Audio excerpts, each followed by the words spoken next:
You know that feeling when everything you've built starts to crumble, not because of what you did wrong, but because of what you did right for the wrong people? When the love you've poured out for decades comes back empty, hollow, like you've been pouring it into a bottomless pit. Don't forget to subscribe to the channel and comment where you're watching from. 5 months ago, the silence in our bedroom was so profound that morning, I could hear the grandfather clock ticking from downstairs. That steady rhythm had been the soundtrack to our marriage for 40 years. Anthony always said it was like the heartbeat of our home. Now, lying there listening to it without him beside me felt like torture. Each tick a reminder that his heart no longer beat alongside mine. I stared at the ceiling, counting the familiar cracks. 1, 2, 3. Small fissures Anthony had promised to fix next weekend for the past 15 years. Now they'd never be repaired, at least not by him. The thought made me pull his pillow closer, inhaling what remained of his scent, Old Spice and that peculiar musk that was uniquely his. The doctors had said it was quick, that the massive heart attack had taken him before he even knew what was happening. Small comfort when 40 years of companionship ends without even a goodbye. My phone buzzed on the nightstand. Another condolence message, probably. They'd been flooding in since the funeral 3 days ago, each one a well-meaning intrusion that only underscored my new reality. I ignored it. Outside, the Montana morning was breaking, sunlight filtering through the curtains Anthony had complained were too thin. Like trying to sleep with a spotlight on you, he'd grumble, though he never did get around to replacing them either. I forced myself to sit up, the weight of emptiness pressing down on my shoulders. Our bedroom looked different now, too big. Too quiet. The blue suit he'd worn to our anniversary dinner last month still hung on the closet door, waiting for the dry cleaners I'd never called. His reading glasses rested on top of the Stephen King novel he'd never finish. The phone buzzed again. Persistent. With a sigh, I reached for it, squinting at the screen without my own glasses. It was Lisa, our daughter. "Mom? Are you up? Thought I'd check in." I cleared my throat before answering, not wanting her to hear the night's tears in my voice. "I'm up. How are you doing?" Her voice was gentle, concerned. At 38, Lisa had her father's practicality, but none of his patience. I could already hear the undercurrent of her day's agenda pressing through her sympathy. "I'm fine." The standard answer. What else was there to say? That I'd spent the night clutching his pillow? That I kept reaching across the bed for a hand that wasn't there? "We're worried about you, Mom. Have you eaten anything?" The "we" meant she'd been talking to her brother, Jason. My son, who couldn't even be bothered to answer when I called to tell him his father had died. Too busy at his mother-in-law's birthday celebration to take a call from his own mother. When he'd finally called back 5 hours later, his perfunctory, "I'm sorry," had sounded like he was apologizing for a minor inconvenience, not the loss of his father. "I had some toast," I lied. The truth was, I couldn't remember my last meal. Food had lost its taste along with everything else. "Good. That's good." Lisa paused, and I knew what was coming next.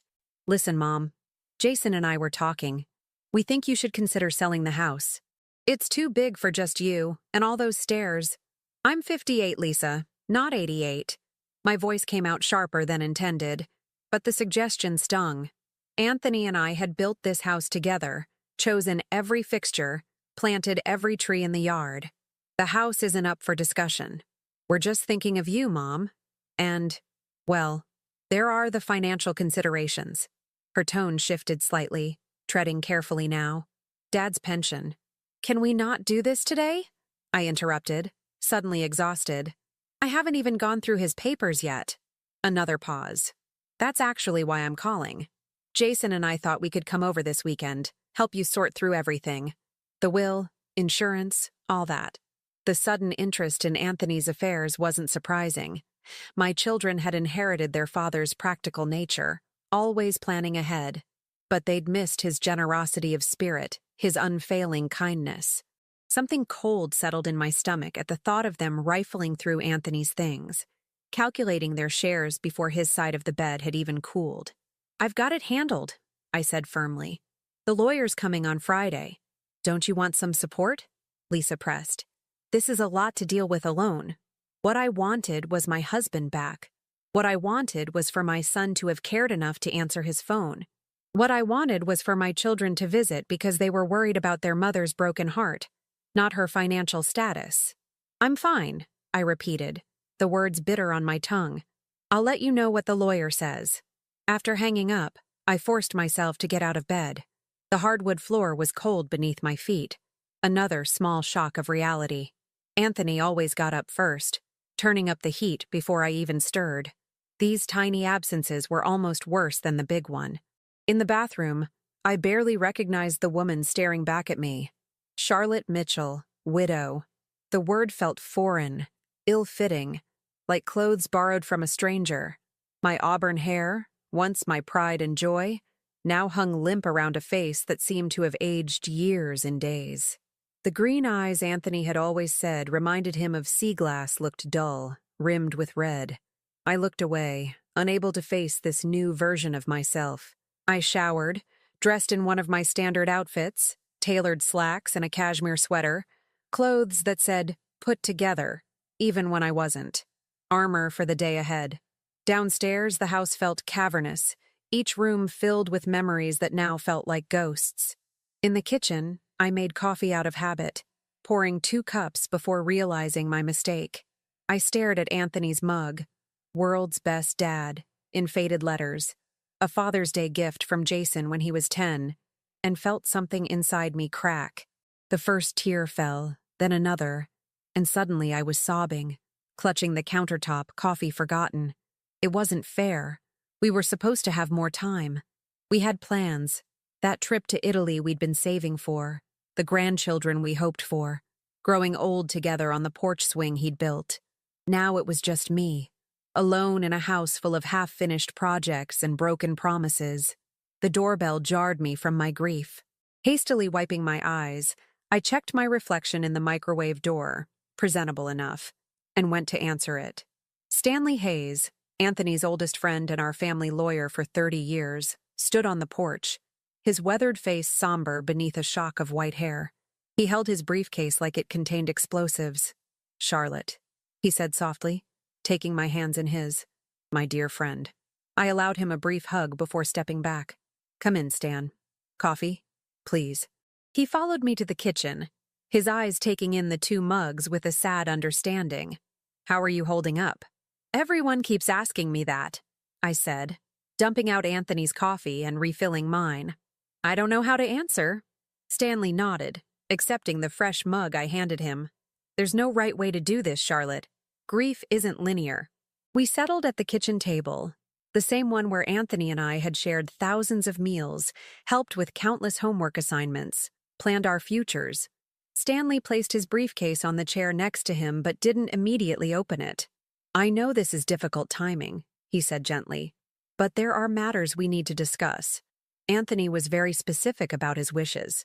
I nodded, steeling myself. I assumed he'd left everything to me. Stanley hesitated, just long enough for me to notice. "Largely, yes.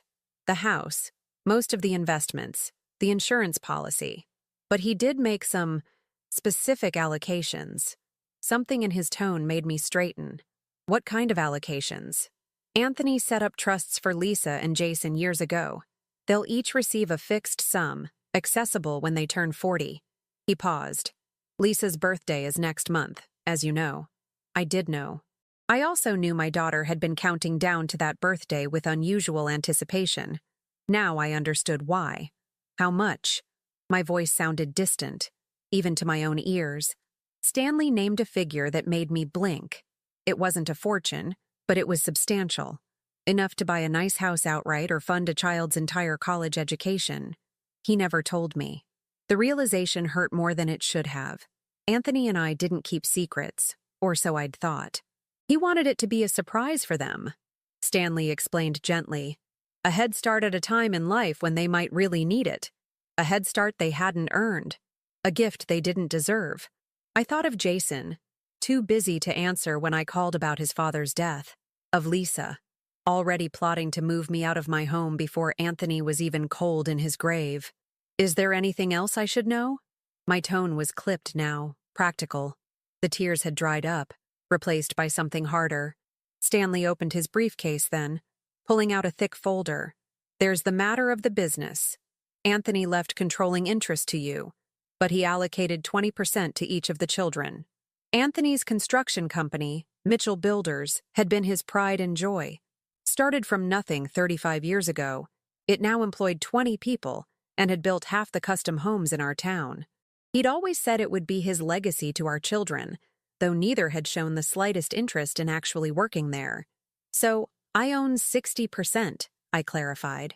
That's correct.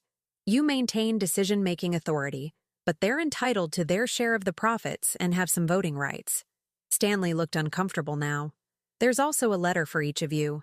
Anthony asked that I deliver them personally. He handed me 3 sealed envelopes, one addressed to me, one to Lisa, and one to Jason.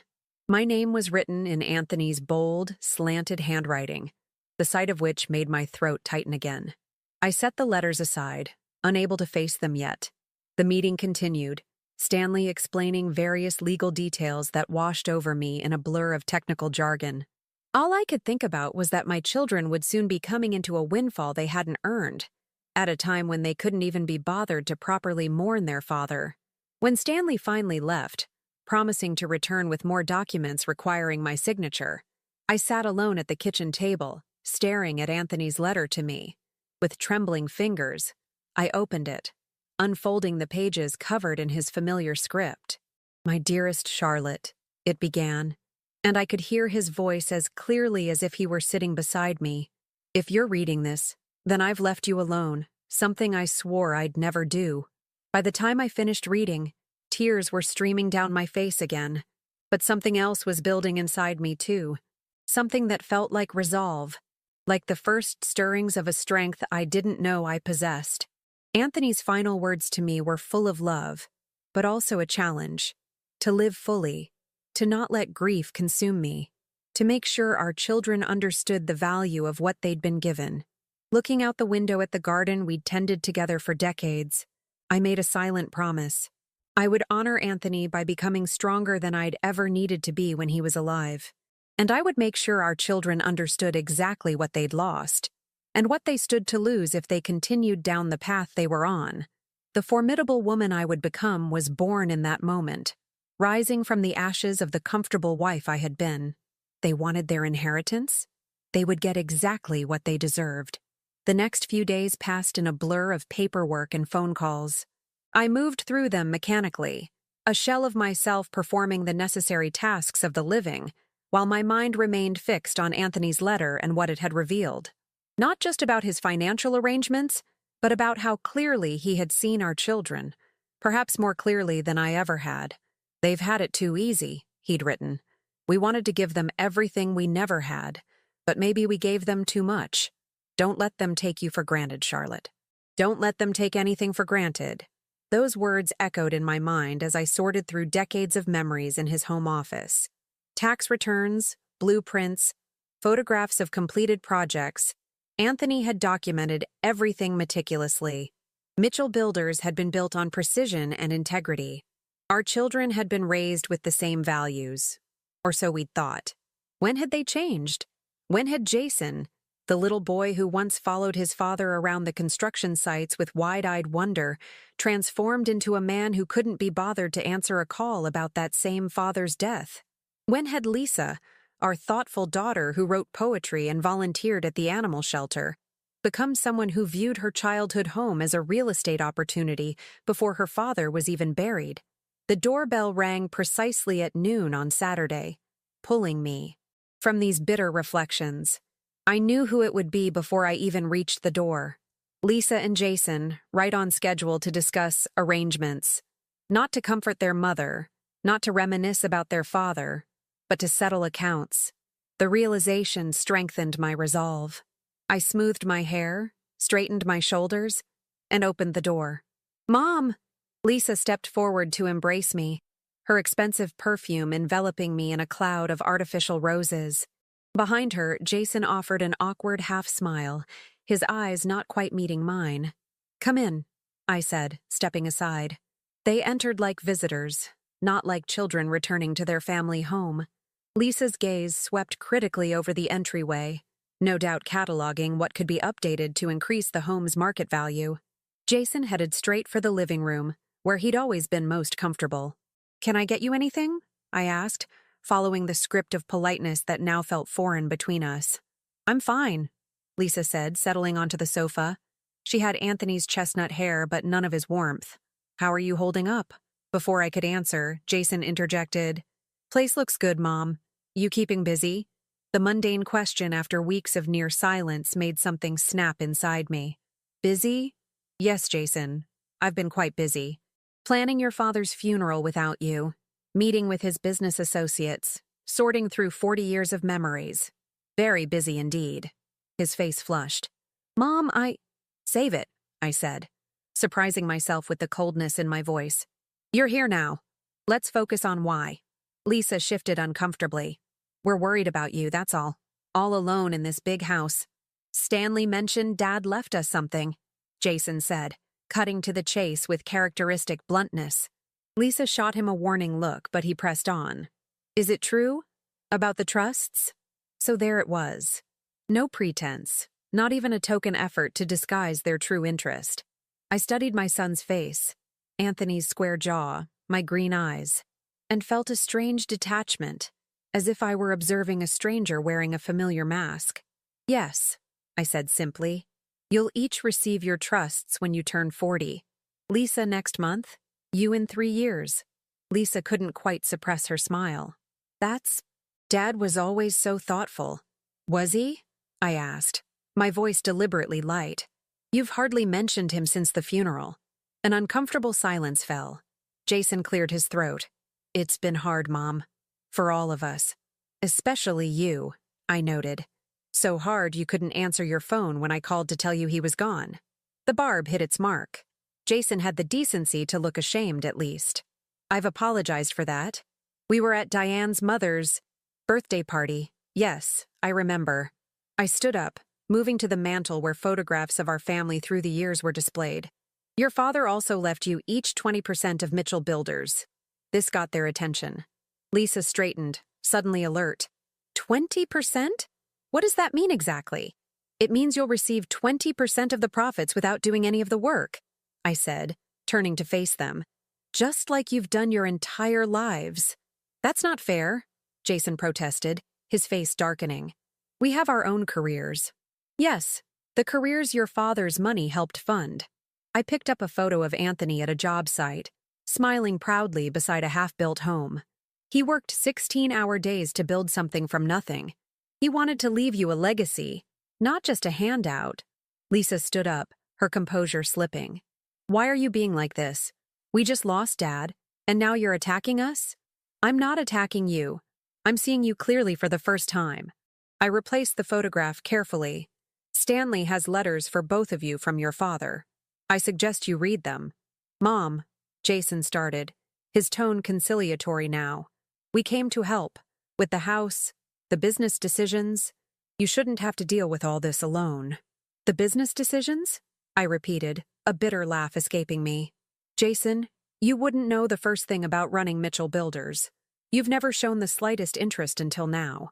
"That's not true," he protested. "Dad and I talked about the business all the time." "When? During the holidays when you could barely tear yourself away from your phone? Or during the 3 years you lived in Seattle and visited exactly twice?" Lisa interjected, always the peacemaker. "Mom, this isn't helping anyone. We're here now, and we want to support you." "Support me?" I echoed. "Or secure your inheritance?" The accusation hung in the air between us.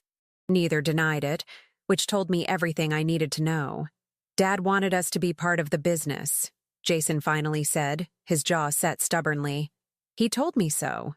Did he also tell you that 60% remains with me?" I smiled thinly. "That I have controlling interest and final say in all decisions?" Their expressions confirmed they hadn't known this detail. Lisa recovered first. "Of course the business should stay with you, Mom. We'd never suggest otherwise." But I saw the calculation behind her eyes, the mental arithmetic of waiting until I was too old or too tired to fight them. They would bide their time, circle like vultures, waiting for their moment. "I have a meeting with the Mitchell team on Monday," I said, changing tactics. "You're both welcome to attend. See what your father built. Meet the people who helped him create his legacy. It was a test, and we all knew it. Jason checked his watch immediately. I have patients scheduled all day Monday.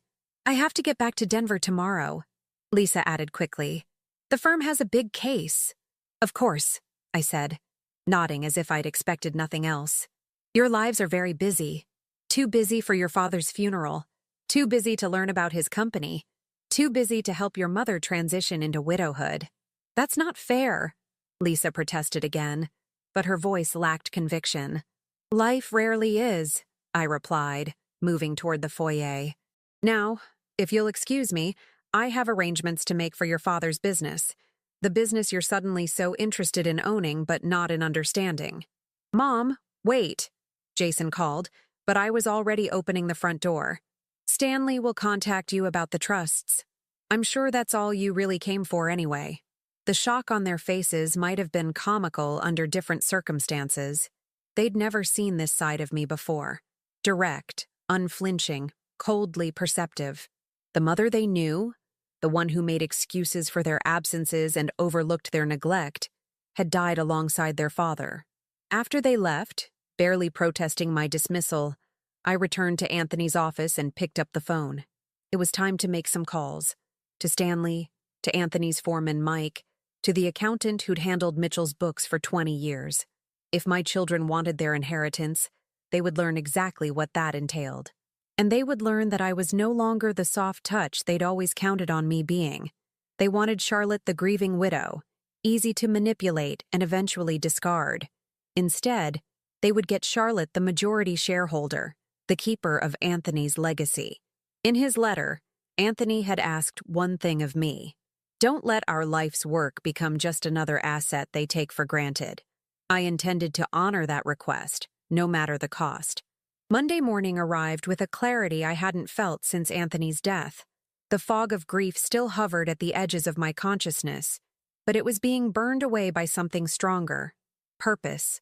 I dressed with care in one of my best suits, applied makeup for the first time in weeks, and drove myself to the Mitchell Builders headquarters on the edge of town. The modest one-story building had been Anthony's pride and joy. Nothing fancy, he always said, just functional and well-built, like everything they created. The small staff fell silent as I walked through the door, their faces a mixture of sympathy and uncertainty. I'd been a presence at company functions over the years, but always as Anthony's wife, never as their boss.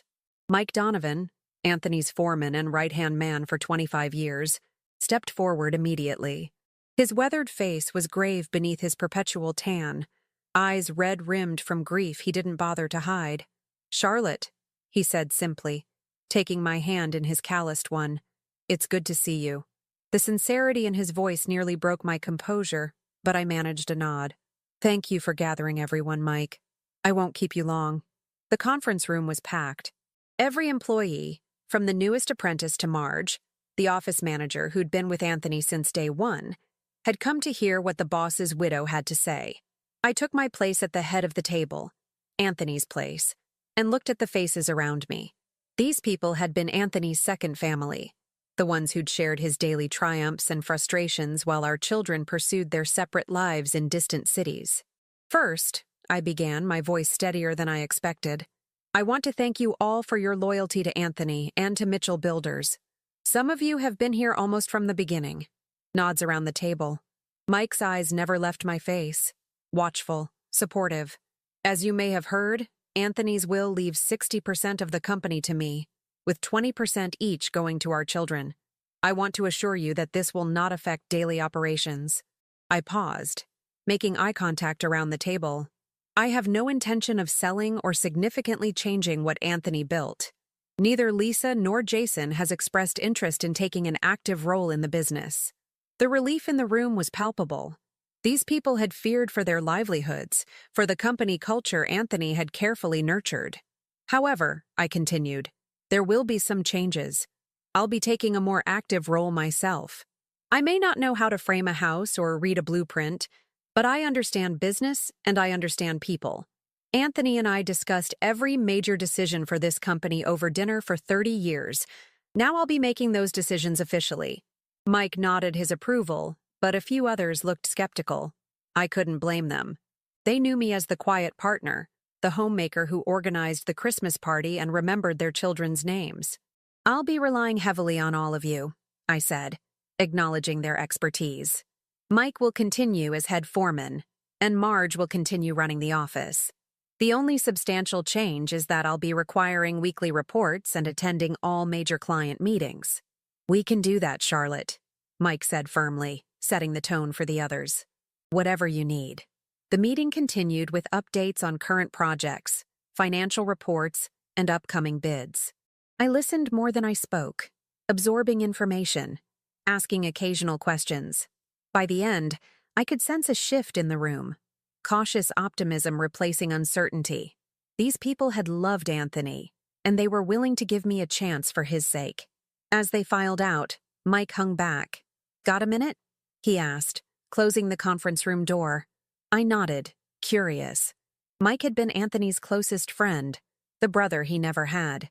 They'd started as competitors, became reluctant partners, and eventually formed a friendship that transcended business. Anthony told me about the trusts, he said without preamble, settling his large frame into a chair across from me. For the kids. Did he tell everyone but me? I couldn't keep the edge from my voice. Mike shook his head. Just me. And only because he wanted my promise that I'd look out for you if anything happened to him. He was worried the kids might try to pressure you to sell. They're already circling, I confirmed. Lisa keeps bringing up how impractical the house is for one person. Mike snorted. That house is the most practical thing Anthony ever built. He designed it to last forever, just like this company. He leaned forward, lowering his voice though we were alone. Listen, Charlotte, there's something you should know. About 2 months ago, Jason called Anthony, asked for a loan, a big one. My breath caught. How big?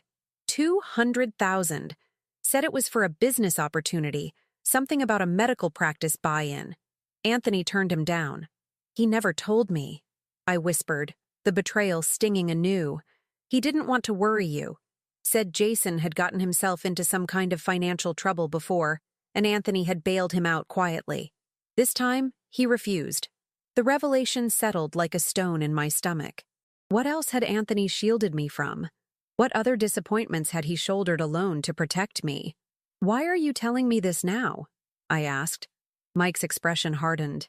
Because I've known that boy since he was building forts in your backyard, and I don't trust his sudden interest in his inheritance. Anthony worried about both of them, but especially Jason. Said he never learned the value of things because everything came too easy. I thought of Jason's expensive watch, his luxury car that seemed beyond a young doctor's salary, the vacations he posted on social media. Had it all been financed by secret bailouts from his father? Thank you for telling me, I said, standing up. Mike rose too, towering over me as he always had. Anthony loved those kids, he said, his voice gentle now. But he wasn't blind to their flaws. Neither should you be. I drove home in a daze, Mike's revelation adding a new dimension to my understanding of the situation. By the time I reached the house, resolution had hardened inside me like concrete setting. Anthony had protected me for years, buffering me from our children's disappointing choices. Now it was my turn to protect his legacy. From them, if necessary. The house felt different when I entered it this time. Not just empty of Anthony, but full of my own emerging strength. I went straight to his office and began a more thorough examination of his files, now looking with new eyes. If Jason had asked for money before, there would be a record somewhere. Anthony documented everything.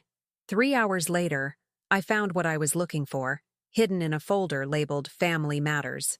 Loan agreements, signed by both Anthony and Jason, dating back nearly 10 years. The earliest was for $25,000 to cover unexpected expenses during medical school. The next, 2 years later, was for $40,000 to consolidate debts. Each subsequent loan increased in amount and decreased in specificity of purpose. None had been repaid. I sat back in Anthony's chair, stunned by the total. Over $300,000 over the years, not including the recent request Mike had mentioned. No wonder Anthony had established trusts instead of direct inheritances. He'd wanted to protect the children from themselves, limit their ability to squander what he'd worked so hard to build. Had Lisa received similar bailouts? I searched through more files but found nothing. At least one of our children had maintained financial independence, though her emotional distance had been a different kind of disappointment. The phone rang, interrupting my thoughts. Jason's number flashed on the screen. I considered letting it go to voicemail, then decided against it.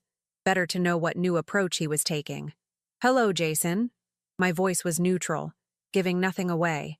"Mom," he said, sounding oddly subdued. "I've been thinking about what you said on Saturday, about not knowing Dad's business." I waited, silent. "You were right," he continued, the admission clearly costing him. "I've never taken the time to understand what he built, what you both built. And now you're interested because you own 20%, I observed." "It's not just that," he protested, but without much conviction. "Look, I can't make it to any meetings this week, but I thought maybe next weekend we could sit down, go through everything. Maybe visit some of the current projects." His sudden interest might have touched me once. Now it only strengthened my resolve. "That would be fine," I said coolly. "Though I'm curious, why the change of heart?" A pause. "I read Dad's letter," he finally said. "Stanley gave it to me yesterday. Dad wrote that he was disappointed in some of my choices. That he wanted me to understand the value of what he built. So Anthony had challenged him from beyond the grave. I wondered what else had been in that letter. What hard truths Anthony had finally felt free to express. "Sunday then," I agreed. "But I expect you to come prepared. Read the company financials I'll have Stanley send over. This isn't a social visit, Jason. If you want to be an owner, you need to understand what that means."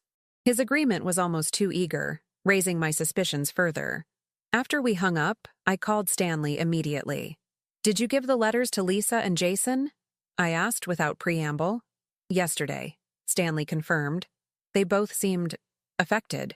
Jason called, wanting to learn about the business. "Did his letter mention the loans?"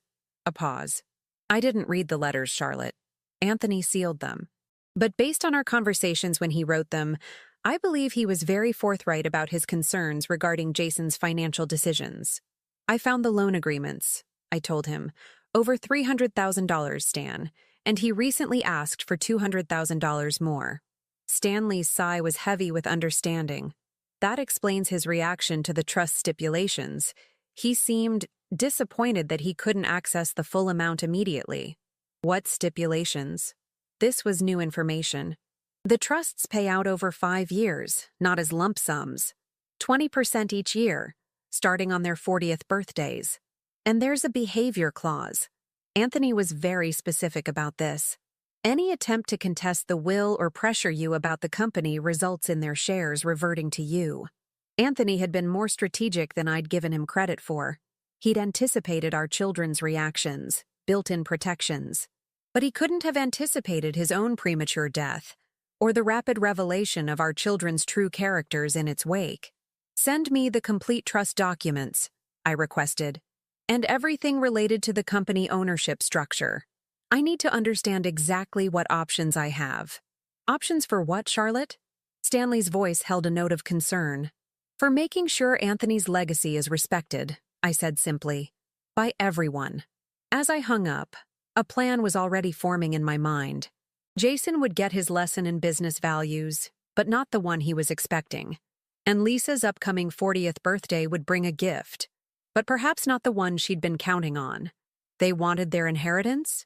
They would get exactly what they deserved. Nothing more, nothing less.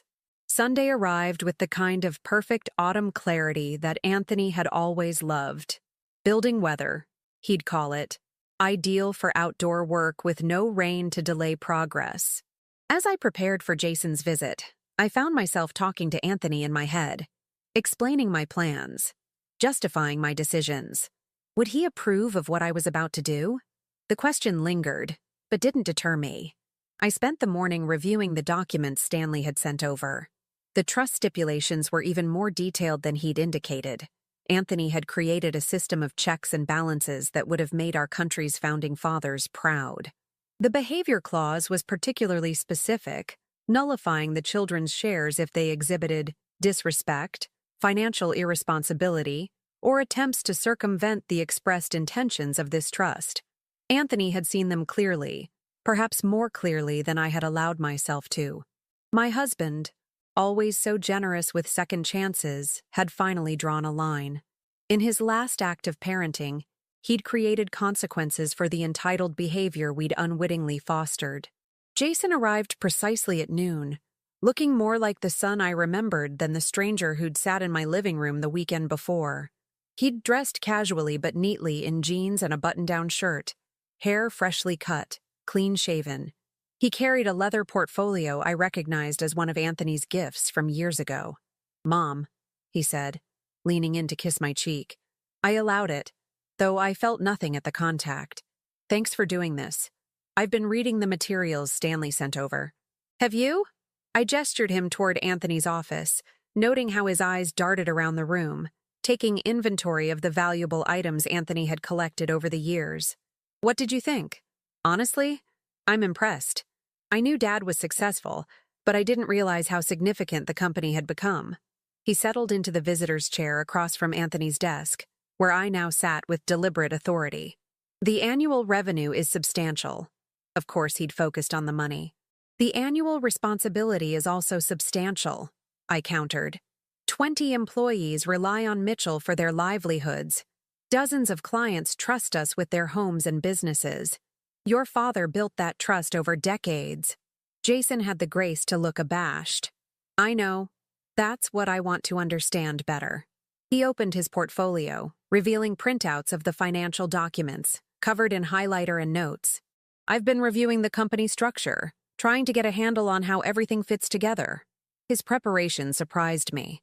Perhaps there was hope, but then I noticed the nature of his notes, all centered around profit margins, dividend possibilities, asset liquidation values. Nothing about the projects themselves, the people, the legacy Anthony had built. He was studying Mitchell Builders as if it were a stock to be traded, not a living organism that had been his father's life's work. "Let's start with the current projects," I said, sliding a folder toward him. "We have 6 active builds right now, ranging from a small renovation to the new community center downtown." Jason flipped through the project documents with a cursory glance. "They all look profitable. That's good management." "They're more than numbers on a page," I said sharply. "Each one represents relationships, trust, community impact. The community center, for instance. Your father bid it at barely above cost because he believed in what it would bring to the town." Jason looked up, puzzled. "Why would he do that?" "It ties up resources for minimal return. Because some things matter more than profit margins." I stood up. "Come on. I'm taking you to see some of Mitchell's projects in person." The skepticism on his face almost made me laugh. This was the boy who'd once tagged along eagerly on job sites, pestering the workers with questions, begging to hold the hammer. Somewhere along the way, that curious child had been replaced by a man who measured value solely in dollars.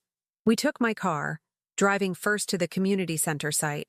Sunday meant no workers were present, but the structure was taking shape, the bones of what would become a gathering place for local youth, seniors, and community groups. I used Anthony's key to let us in, watching Jason's face as he took in the soaring ceiling of the main hall, the careful craftsmanship already evident in the exposed beams. "Dad designed this himself," I told him, my voice echoing in the empty space. "Worked nights and weekends on the plans. He wanted it to feel like a modern take on the old town hall that burned down when you were in high school." Jason nodded, but his attention had already shifted. "What's the contract value?" I named the figure, watching his eyes widen. "That can't be right. The materials alone would cost nearly that much." "Yes," I agreed. "As I said, your father bid it at barely above cost, a gift to the town that supported him for 40 years. Jason looked genuinely perplexed. "But what's the point if there's no profit?" "The point is legacy, Jason. Being part of something that outlasts you." I gestured around us. "This building will serve this community for generations. Children who aren't even born yet will learn to swim in the pool, have their first dances in this hall, graduate in this space.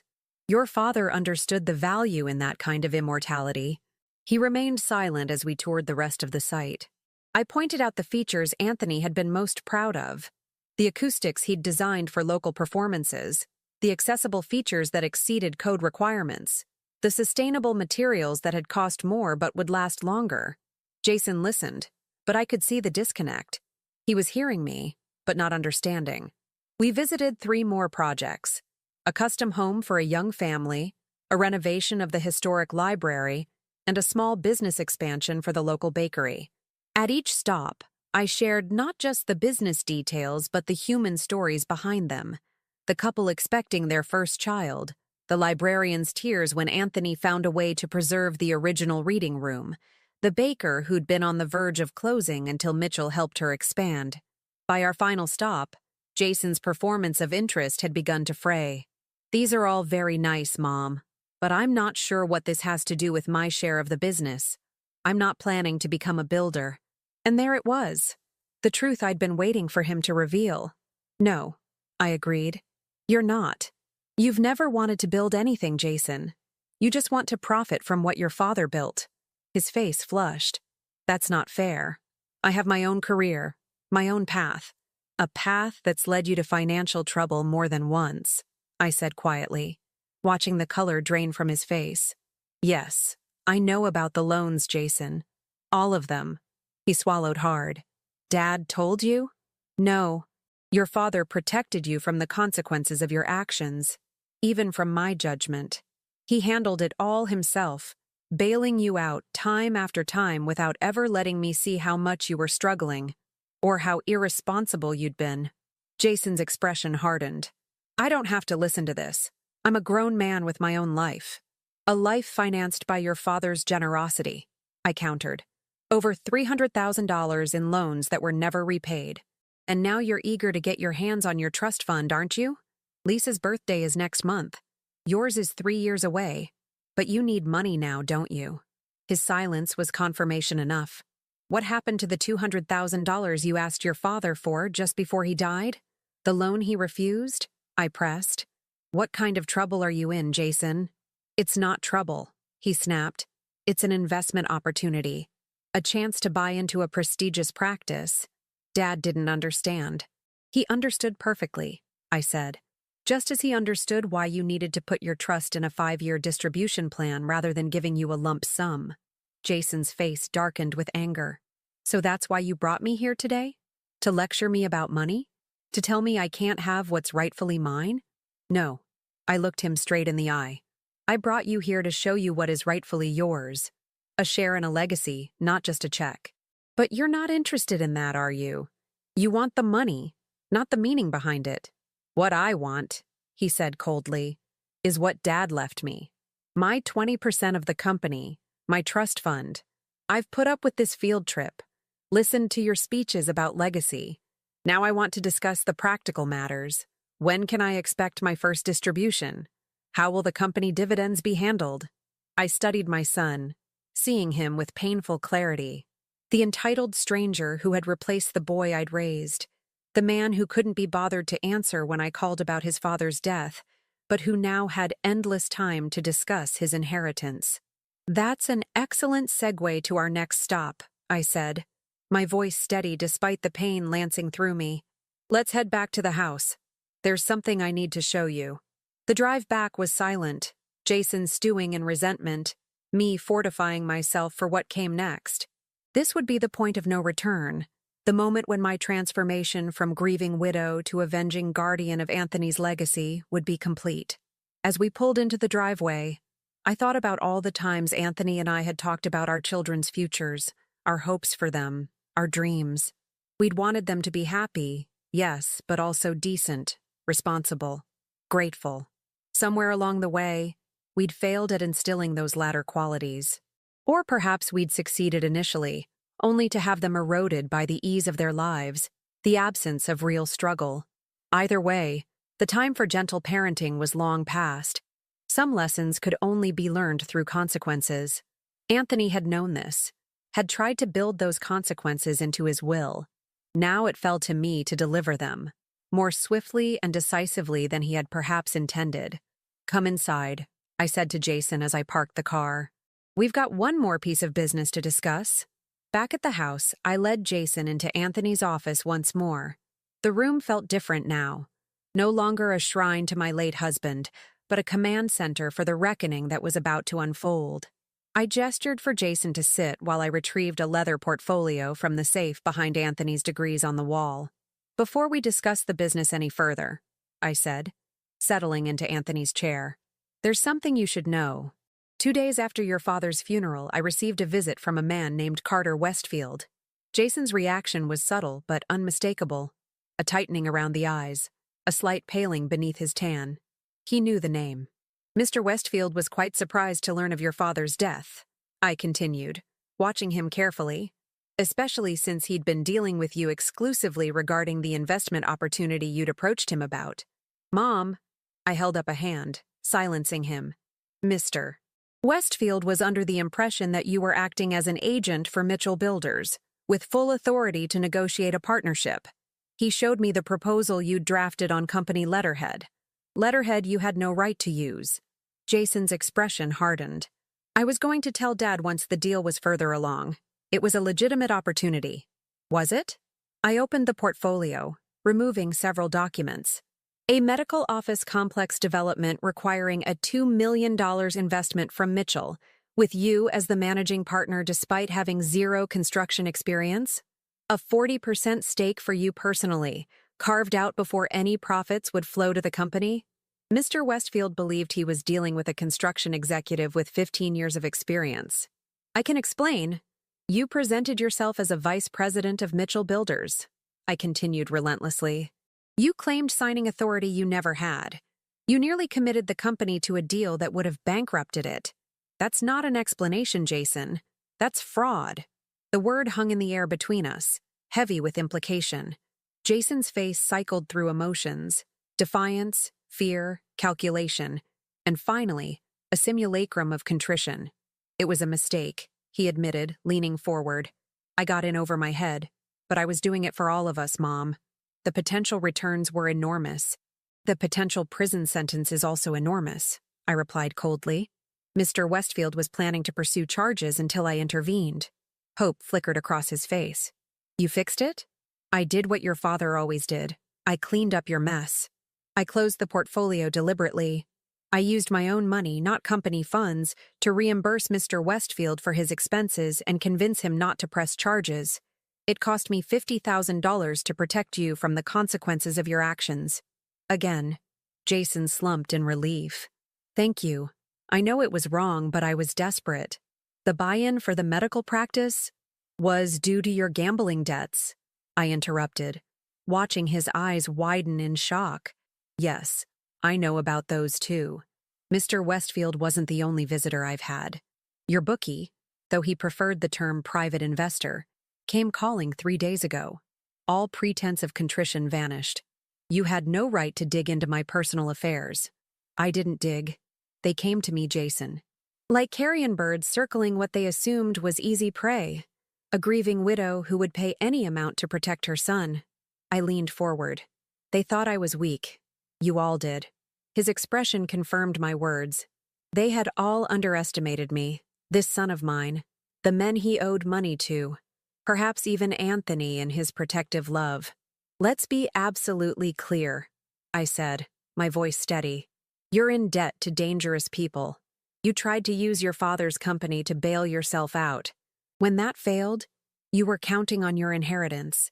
That's why you couldn't be bothered to answer when I called about your father's death, why you suddenly became interested in a business you've ignored for decades. Not grief, not concern for me, just desperation for money."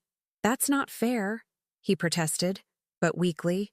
"What's not fair is how thoroughly you've betrayed your father's legacy."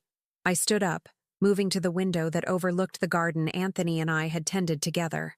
"He believed in you until the end, kept giving you chances, set up that trust to protect you from yourself, but still believing you'd eventually grow into the man he raised you to be." I turned to face my son, seeing him with painful clarity. "I no longer share that belief." Jason swallowed hard. "What are you saying?" "I'm saying that actions have consequences. Finally." I returned to the desk and retrieved an envelope from the top drawer. "Your father's behavior clause in the trust isn't just about respecting me or the company. It specifically mentions financial irresponsibility and attempts to circumvent the expressed intentions of this trust as grounds for nullification. Understanding dawned on his face, followed by panic. You can't. I already have. I pushed the envelope across the desk. Inside is formal notification that your trust has been nullified due to documented financial fraud involving Mitchell Builders. Stanley filed the paperwork yesterday. Jason snatched up the envelope, tearing it open. As he read, the blood drained from his face. This is a mistake. You can't do this to me. I'm your son. Yes, you are. That's the only reason you're not facing criminal charges. My voice remained steady, though my heart was breaking behind the wall I'd built around it. Your 20% of the company remains intact, for now. But it's non-voting stock, and you'll receive no dividends until all your outstanding loans from your father are repaid. With interest. I'll contest this, he threatened, crumpling the notification in his fist. I'll get a lawyer. You're welcome to try. The trust is ironclad and all my actions are fully documented and legally sound. Stanley made sure of that. I met his gaze unflinchingly. But before you go that route, you should know that any legal challenge will trigger a full audit of your financial dealings, including the fraudulent use of Mitchell letterhead. Mr. Westfield has agreed not to press charges as long as you stay away from him and his associates. Jason's expression turned ugly, the last vestiges of the son I knew disappearing entirely. So that's it? You're cutting me off completely? Your own son? No, I corrected him calmly. I'm holding you accountable. There's a difference. I reached into the desk again and withdrew a second envelope. This contains a cashier's check for $100,000. It's not from the trust or the company. It's from me personally, the last bailout you'll ever receive. Use it to pay your gambling debts and start fresh. But understand this. It comes with conditions. His eyes fixed on the envelope, naked hunger in his expression. What conditions? First, you will seek professional help for your gambling addiction. I've arranged for a place at a treatment facility in Arizona. Second, you will involve yourself in absolutely no financial dealings connected to Mitchell Builders or any other family assets. Third, you will begin repaying your father's loans on a schedule Stanley has prepared. And if I refuse, then you get nothing, I said simply. No bailout money, no ownership stake in the company, and I'll stop interceding with your creditors. He stared at me as if seeing a stranger. Perhaps he was. The mother he knew, the one who made excuses for him, who begged Anthony to give him just one more chance, had died alongside his father. Who are you? He whispered. I'm your mother, I replied, the one who's finally loving you enough to let you face the consequences of your actions. I held out the envelope containing the check. After a long moment, he took it, fingers trembling slightly. Does Lisa know about this? He asked, his voice hollow. Lisa will receive her own version of the truth tomorrow. On her birthday. I didn't elaborate. My daughter's sins were different from her brother's, but no less deserving of reckoning. She's coming for dinner. I've invited Stanley as well. Jason stood, envelope clutched in his hand like a lifeline. I never meant for things to get this far. It just happened. One step at a time. That's how most disasters unfold. I agreed. And that's how recovery happens too. One step at a time. For a moment, I saw a flash of the boy he'd been, vulnerable, uncertain, capable of change. But it vanished quickly behind the mask of the man he'd become. I need to think, he said, moving toward the door. Yes, you do. I remained seated at Anthony's desk, my desk now. The treatment center expects you next Monday. Stanley has all the details. He paused at the threshold. What if I want to try to fix things? To make this right? Then you'll have a very long road ahead, I answered honestly. Trust, once broken, isn't easily repaired. After he left, I sat in the gathering darkness of Anthony's office, finally allowing the tears to come. Not tears of regret. I would not second-guess the boundaries I'd finally established, but tears of mourning for the family we'd thought we had, for the children we'd believed we'd raised. Later, I moved to the porch swing Anthony had built, watching the sunset paint the sky in shades of fire. I'd never imagined this was where life would lead me. Alone at 58, rebuilding a legacy, drawing lines my husband and I should have drawn decades ago. I did it, Anthony. I whispered to the evening air. I protected what you built. I honored your letter. The swing creaked gently, almost like a response. Perhaps he was listening. Perhaps he approved of the woman I'd become in his absence, stronger than I'd ever needed to be when he was alive. Tomorrow would bring Lisa's reckoning. Another difficult conversation, another boundary to establish. But for tonight, I allowed myself to feel the weight of what I'd done, the painful necessity of it. They had wanted their inheritance without earning the right to it. Instead, they would inherit the truth about themselves, about the values their father had lived by, about the consequences of taking love for granted. It wasn't the inheritance they'd expected, but it was precisely what they deserved.